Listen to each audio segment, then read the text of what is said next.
Today, I'm going to show you how to level up your email design and content in MailerLite so your campaigns actually get opened, read, and clicked. If you find this helpful, hit the like button and subscribe. It makes a real difference, and let's get right into it.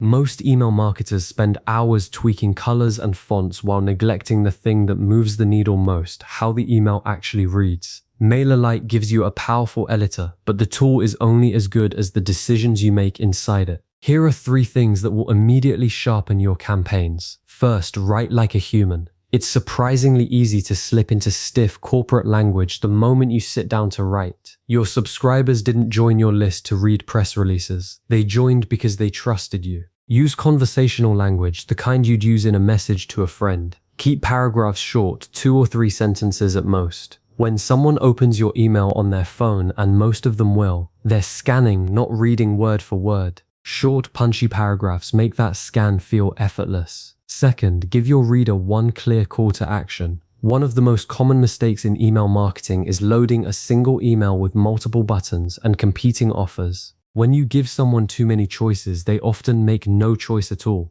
Before you hit send in MailerLite, ask yourself, what is the single most important thing I want this person to do right now? Build your entire email around that one action. Everything else is a distraction. Third, personalize using MailerLite's dynamic text tags. This is a small detail that carries a disproportionately large impact. When someone sees their first name in the subject line or the opening sentence, the email immediately feels like it was written for them personally, not blasted to a faceless list. In MailerLite, you can add a dynamic first name tag directly inside the editor in either the subject line or the email body. It takes about 10 seconds to set up and can noticeably lift both open rates and click-through rates. Those 3 changes, writing conversationally, focusing on a single action, and adding a personal touch, will make your MailerLite campaigns feel less like marketing and more like a message worth reading. Try them on your next send and let me know in the comments how it goes. I read every single one, and your feedback shapes exactly what we cover next. See you in the next video.